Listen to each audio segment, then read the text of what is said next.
Hello and welcome to the Film at Lincoln Center podcast. I'm Dan Sullivan. I'm one of the programmers at Film at Lincoln Center, and I'm very honored to be joined today by Atsushi Funahashi, the filmmaker, and who's also who's published a book with the subject of our forthcoming retrospective on the work of Kijū Yoshida.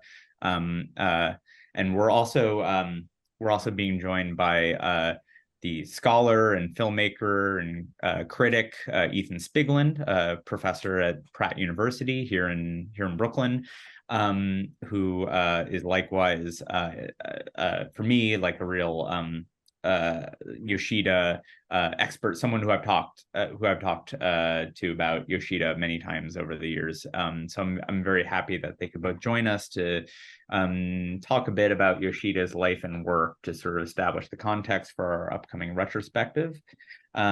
So just before we get into the discussion, the radical cinema of Kijū Yoshida will run at Film at Lincoln Center from December 1st to the 7th. And then on December 8th, we'll have our concluding screenings as a special co-presentation at Japan Society here in New York. We'll be showing 16 of Yoshida's feature films. So to my recollection, this will be the most expansive retrospective of his work in the United States. I mean, Funahashi-san, you'll have to correct me if I'm wrong. I think maybe ever, but at least like in a long time. Yeah. So yeah, I thought it would make sense for us to sort of begin towards the beginning and talk about the Yoshida-san's early years in the Japanese film industry, as that sort of establishes the foundation for the rest of his career. And so Funahashi-san, I was hoping you could tell us a little bit about the kind of the context for Yoshida's earliest films. He makes them within the Japanese studio system, which he would later leave, and that's like another important part of his career. But maybe you could tell us a bit about these about this earliest stage of his career, sort of the film industrial context for the films that he makes in the 1960s, and also about this inevitable encounter he has with Maro Okada, who becomes his most important collaborator going forward, and sort of. So yeah, can you tell us about that moment, in a little bit about that moment in Yoshida's career? Sure. I and Yoshida-san co-wrote a book together, and it's called The Unknown Language of Cinema. And so through writing the book, like we talked about his career entire through, and from the beginning to the end, really. And then he always repeated that he became a filmmaker, not that he wanted to be. He didn't want it to be like he just have to make ends meet. So he just got the job at the Shochiku Ofuna studio in the late 1950s. And from my point of view, I think there is no other Japanese film director who has approached his works with as much distance from the contemporary values as Kijū Yoshida. He's always different from his contemporary other filmmakers. And at the Shochiku Ofuna studio, he served as an assistant director at the beginning to Keisuke Kinoshita and other filmmakers who supported the golden era of Japanese cinema in the 1940s and 50s. And he was also a close friend, or should I say, tense friendship with Yasujiro Ozu. And those gave the impression, I think that could give the impression that Yoshida was a major commercial director, but in fact, he was not. He was exactly the opposite. he denied the stereotypes of Japanese cinema, and he that was inherited by the studios, and he created the antithesis of those established films, and he called them anti-cinema, and that's what I want to discuss more about it. Yep. Yeah, Yep. that's really interesting. And did he actually assist? Was he an assistant to Ozu on any of Ozu's actual productions? Nope. No, Actually, but guys, he was just a good close mhm, friend. mhm. Yep. Yeah, one thing I find interesting is, you know, Yoshida and Oshima and their generation, they although they're right working at Shochiku, but they were kind of rebellious and critical of the older guard, right? Of the filmmakers of Ozu's generation, and also critical of like the generation of Kinoshita and Kurosawa, right? Who they called the humanist filmmakers in a certain way that they called kind of post-war humanism. But it's interesting, I think, that later, right, that Yoshida has this book on Ozu, which is really extraordinary. And it seems like later in his life, in his career, he came to appreciate certain things about Ozu's approach. And when you think about it, there are some really interesting connections, right? Like this, a certain kind of distance, um, um, a kind of desire not to manipulate the audience in a certain way, and this kind of precise kind of obsession with form and formalism in a way, this extraordinary sense of composition. So to set up the context a little more correctly, the you know at the beginning of his career, Yoshida was promoted as a Shochiku Nouvelle Vague, along with Nagisa Oshima and Masahiro Shinoda, beginning of the 60s.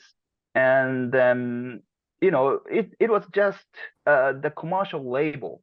And then, so they are not really similar at all. And recently, actually last year, Shochiku Studio admitted that. They just said it was just a commercial branding, and that is nothing to do with their film aesthetics. So like I don't think it's right to put together the Yoshida with Nagisa Oshima and Shochiku Masahiro Shinoda just because they are from the same studio and the same era. Right. So it wasn't a movement or anything like that. It was something that the press and the journalists kind of created, right? Yes. Yes. I mean, similar with the French New Wave as well. Yeah, I was gonna say, in a sense, you could almost make that argument about like almost all of the movements that we talk about in film history that don't directly stem from like a manifesto or some sort of unifying philosophy that all the filmmakers share. Because, I know that during his lifetime, Yoshida did not appreciate being compared to Oshima and so on. But I think, Right. looking at the films now, in 2023, I think, there are, or at least there in some of Oshima's films, you can detect maybe a similar spirit or attitude about cinema, which maybe unifies them more than any specific thing stylistically, right? Yeah, one thing I found interesting is that both Oshima and Yoshida wrote a lot of film criticism and film theory. Very little of it translated into English, sadly. But I found it very interesting that they both wrote essays on this notion of self-negation, right? And the importance of like self-negation for them in relation to the way they made their films.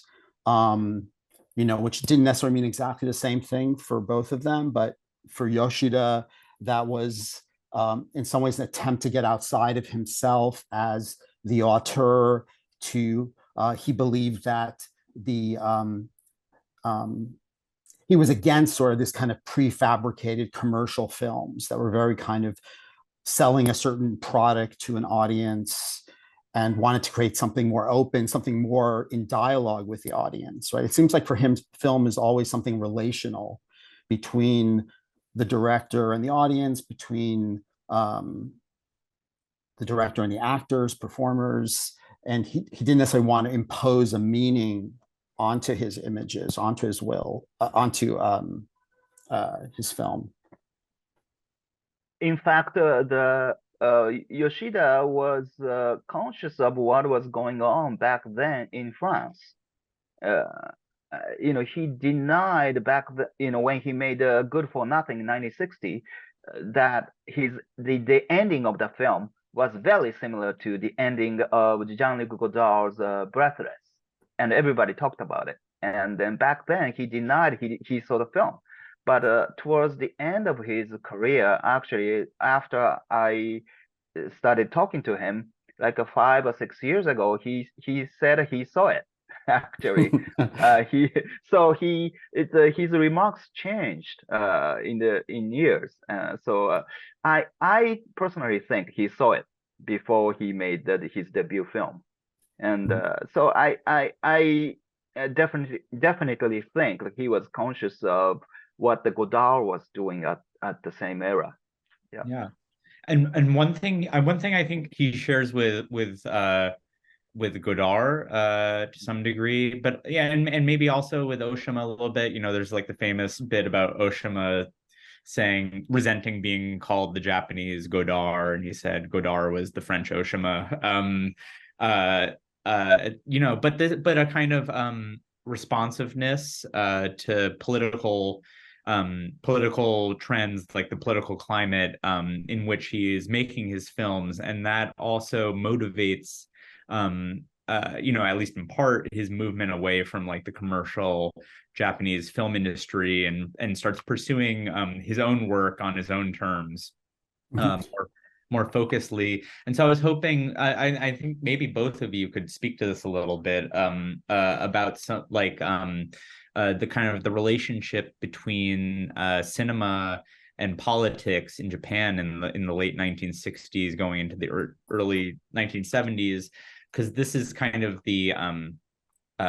this is sort of the crucible from which this trilogy comprised of Eros Plus Massacre, Heroic Purgatory, and Coup d'Etat, three of his best known films. These films feel like a direct response to this kind of swirl of political forces and things going on in Japan at the time. And so maybe we could, I was hoping we could talk a little bit about what was happening politically in Japan at the time, and how it sort of contributed to Yoshida's shift into making these films that are very much about like 20th century Japanese history. Sure. It was a really political era. As you may know, like it's everybody, or it was the generation before me and before I was born. But it's as I heard from Yoshida and other filmmakers, it's lots of political movies were made, and also at the same time, the Yukio Mishima was the famous writer, he was really he committed a suicide and back then, and then it's lots of things are happening at that era. And I talking about the Yoshida's take, that as I said at the beginning, he took a distance from what was going on at the same time. I think what was common to Yoshida's films during this political period was a skeptical look at the patriarchal society. Yes, it's the power always distorts the society and history. The winner writes the history, so you have to be skeptical of what's written in the history book. So the trilogy of Eros and Massacre, Coup d'Etat, and Heroic Purgatory criticize the conventional interpretations of history. That's what I think. And he explored its different possibilities.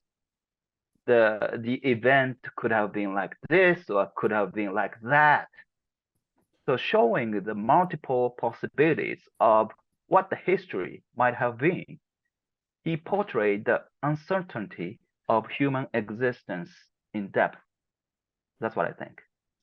And also with regard to, you were saying about Eros and Massacre, let's say with those, three possible undecidable interpretations on how Osugi was killed, or the merging of past and present, which one thing I really find fascinating in much of his cinema is the merging of past, present, and, the imaginary. But with regard to history, also seems to me a commentary on the impossibility of knowing the truth of history, right? Especially through a film, of uncovering or determining the definitive truth about any historical event, about the historical past. And then I also think it was important for him to kind of always, in relation to history, to see it through the present, the significance of history through the present moment, to create a future, as you were saying, the emphasis being on the present or the future, to kind of to discover what was usable in history, to reimagine the present and future of Japanese society. Yeah, I was thinking about this a bit earlier, and I mean, this is a very vulgar way of attempting to, like, I don't know, diagram Yoshida's career, but you might almost say that, like, the first phase of his career was like concerned with the present, the second phase of his career was concerned with the near past, and then the third phase of his career, after he comes back from retirement, is almost about eternity, and it's about something even bigger than just distinctions between the past, present, and the future.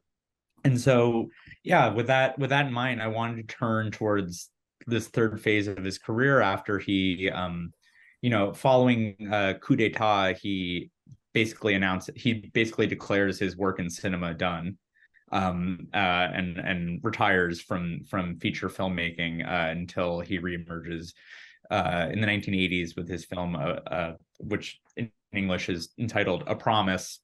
And yeah, I was hoping we could just talk a little bit about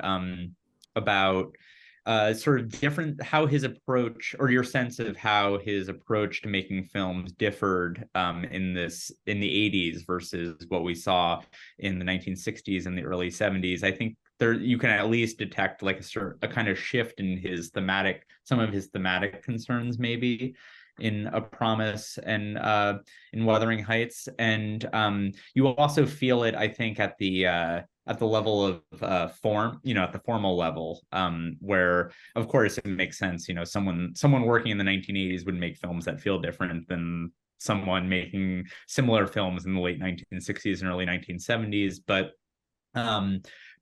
yeah, I mean, what are your guys' sort of impressions of changes that maybe took place with Yoshida's approach to cinema once he comes out of retirement in the 80s?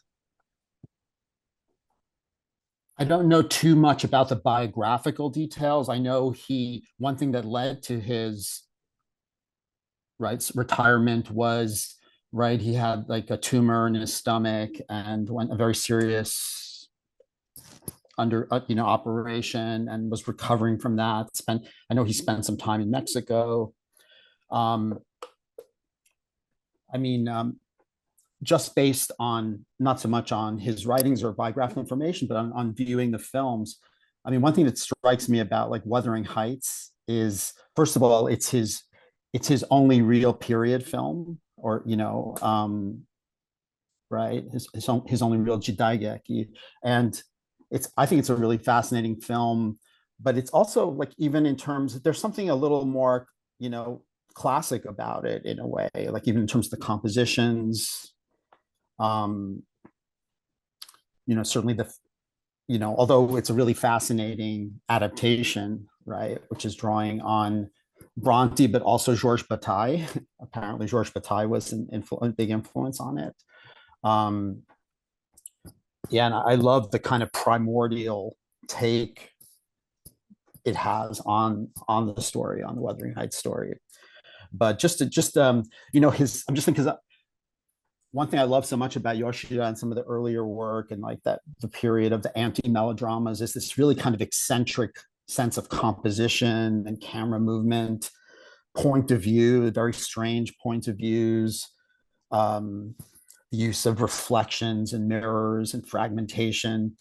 And like the Wuthering Heights, there was something real, like almost a little simpler and more classic in a way about it, in a certain way.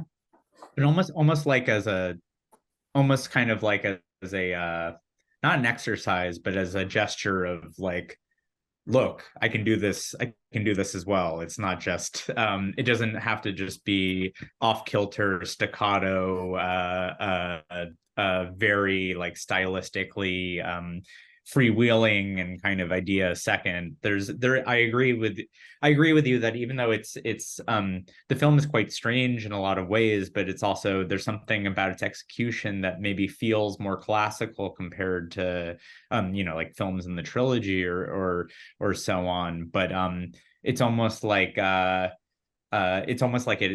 this feeling that it had to be that way, that that film at that stage of his life, it had to be done in that way, I also wonder, it's just conjecture, but that he didn't really make a film like that, certainly at Jidaigeki earlier in his career. And I wonder if he, in relation to his rebellious generation, felt that something like that would have felt too traditional or be associated with a more traditional kind of genre in some way. Although he certainly, took on like the melodrama and did something, really kind of fascinating with it, deconstructed the melodrama. But I wonder if maybe later in his life he felt like he didn't have to prove anything, in relation to that, and was able to just tap into something very, classic in a way. And I mean, still a strange and unique film. I agree with you. Look, I think it's like he came back to this filmmaking after the long absence. According to him, it was just because the the novels like it was submitted to him to consider, and that was a promise. And after that, the Wuthering Heights was the same too. Like it's just someone suggested to him, like, okay, can you just make the film out of it? So that he told me that it was just a coincidence. So in that way, like it was not really he was not eager to like the revolutionize the film language or anything. Like he was not that forwardy anymore. And but it's to me, like there is something in common in Yoshida style too. It's which is the all the shots are so beautiful. It was not really like a great composition or anything, but it's like this timelessness. Like it's that's what I feel about it. And he always said that there are so many films that are really showing off the greatness of the shots, but the cinema has to be there's something to be seen. So the images which are open to the viewers, not really like forcing the viewers to think. It's more like it has to be more passive. It's the images to be seen, not to show off something. That's something he always said that. And then that's the images that make the viewers to think, and then just cultivate in the depth. That's what I think eager to depict all the time.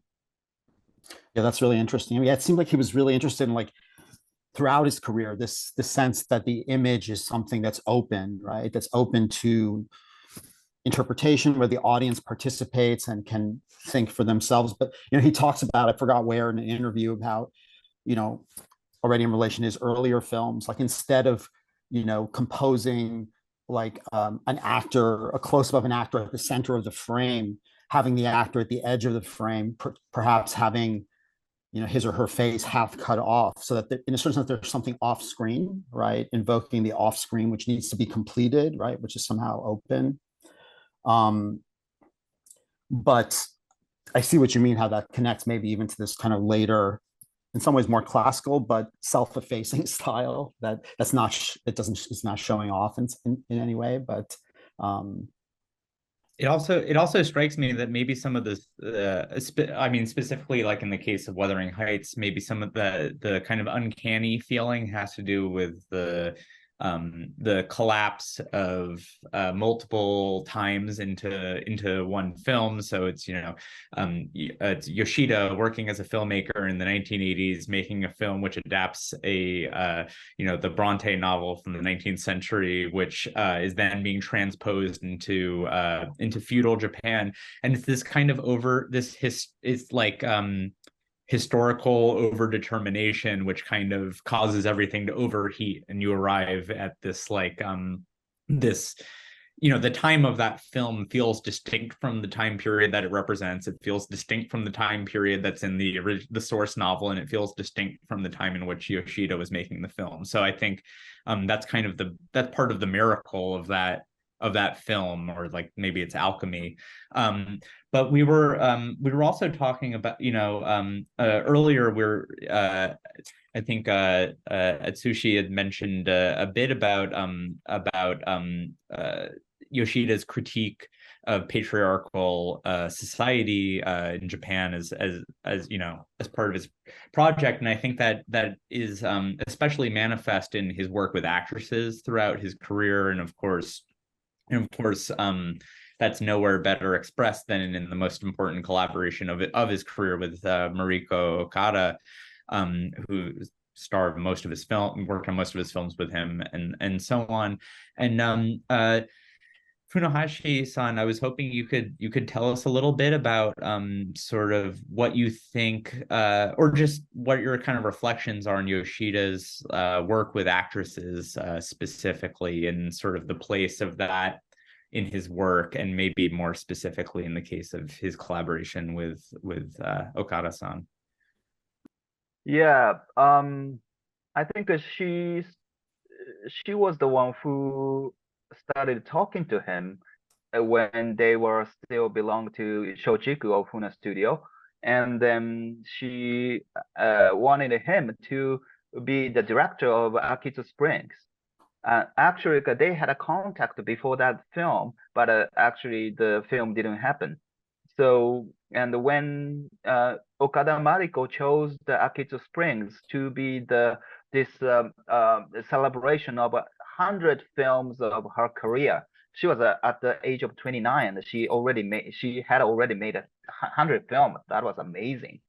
So her 100th film, the Akitsu Springs, like she wanted to produce herself, because the Akitsu Springs was the novel she long been like wanting to make by herself as a producer, and she wanted to act as a main role. And then she contacted Yoshida, and he said, I read the novel, and he turned it down.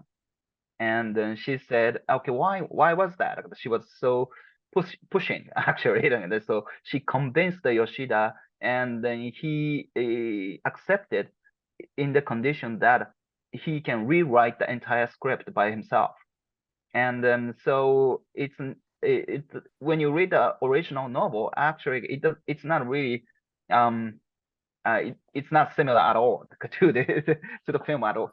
And then so that's how their collaboration started, and that was the masterpiece, Akitsu Springs. And I still love the film, and it's one of the biggest commercial success in his career too. And then after a few films at the Shochiku, they have to leave because it's Escape from Japan. It's an action film, which the Shochiku studio cut the ending without the consent of Yoshida, and they went to the actually honeymoon to the Europe, and when they came back from the Europe, like he found out the film was cut, so that's why they left the studio. And since then, they formed a company. It's called the Gendai Eigasha, means the contemporary film company. It's a direct, Then and they started making films together. Most of them like starred Mariko Okada as the main role. And then that's the mid career of Yoshida Kijū. And the Woman of the Lake, the Affair, Flame and Women, and Affair in the Snow. Those are like a very, very beautiful films, and it's very simple and minimalistic, film style. And those one thing like I can say in common in those four films. I believe those three of them will be screened at the Lincoln Center this time, and those films criticize the Japan's history of gender discrimination.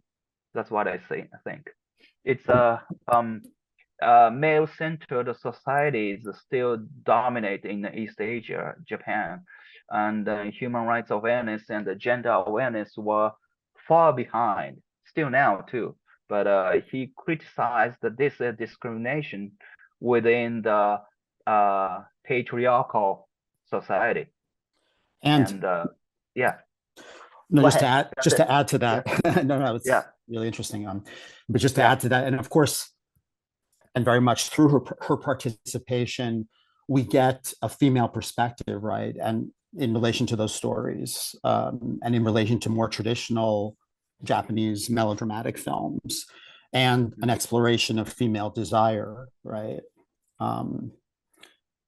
But one thing that's interesting too in relation to that period, once they formed their own company, of course, Okada was such a huge star, and it was really right. It was her name and her fame that enabled Yoshida to make all these experimental, strange films. There's also the role of ATG and on those things, but right, it was actually the level of her celebrity, right, which enabled them to get the financing, right, for those kind of projects. Yeah.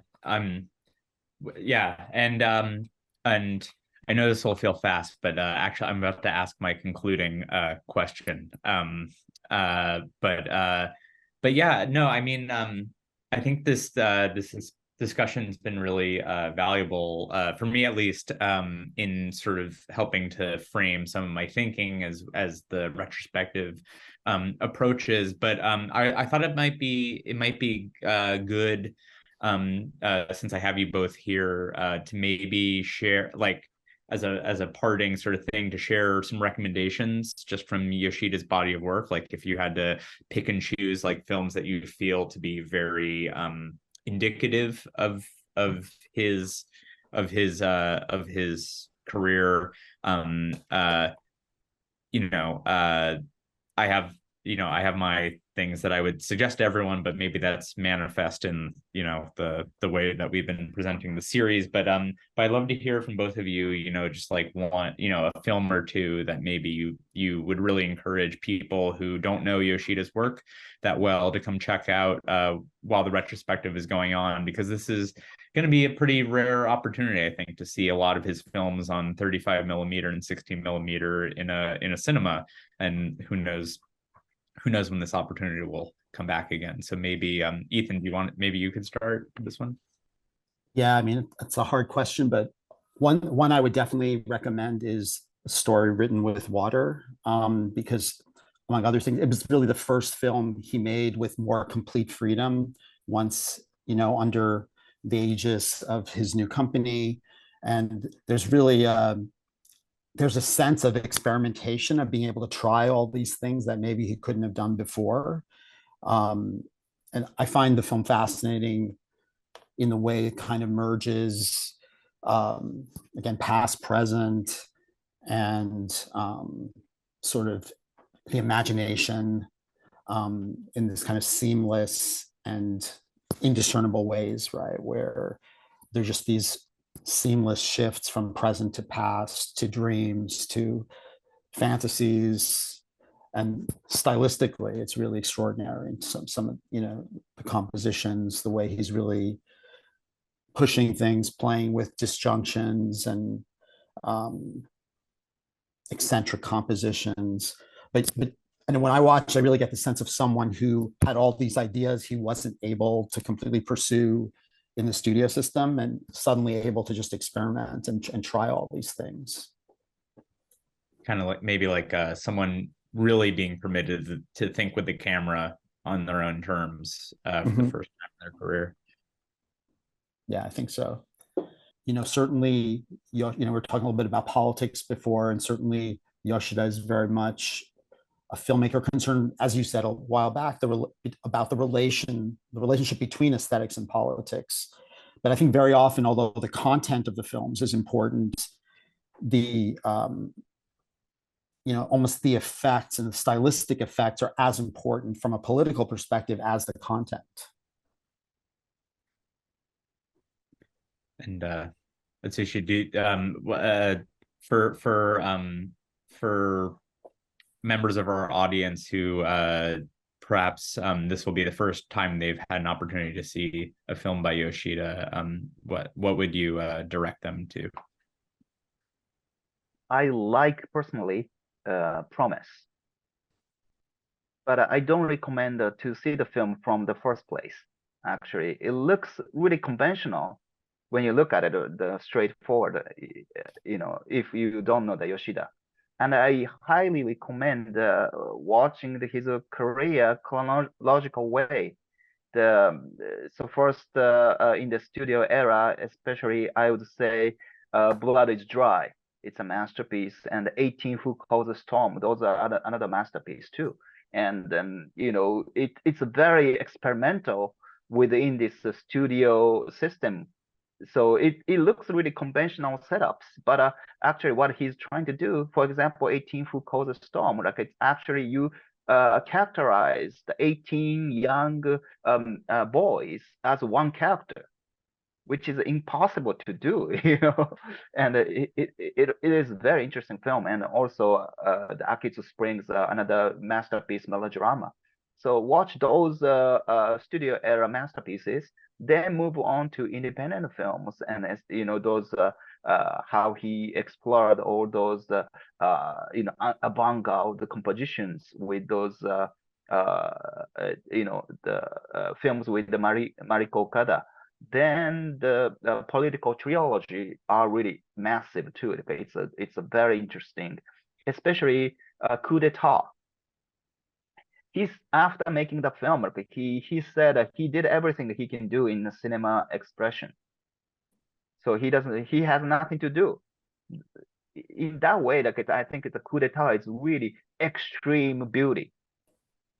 That's what I think. And after reaching that point, and then he took a big absence, and how he came back to the film, which is based on the novel, The Promise. So he has this limitation. He has to go through this novel. He has to follow the novel, but in a way, it's a very minimalistic style. But you can see how he's experimenting his style within that, and it's very interesting watching the film in that way. No, I very much agree, and I think a lot of in revisiting a bunch of the films as we approach the retrospective and trying where I can to watch them chronologically, I think the arc of Yoshida-san's career is really just a marvelous thing to examine. And so I hope people are going to join us to watch these beautiful films on almost all of them on film, on celluloid, during the retrospective. And I just want to thank you both so much for doing this with us, for availing yourselves, and yeah, for all that you do to sort of ensure that Yoshida's legacy is kind of appreciated as it should be. So yeah, thank you both, and we'll see you at and to you listening at home, we'll see you at Lincoln Center December 1st through the 8th for the Radical Cinema of Kijū Yoshida. So thank you.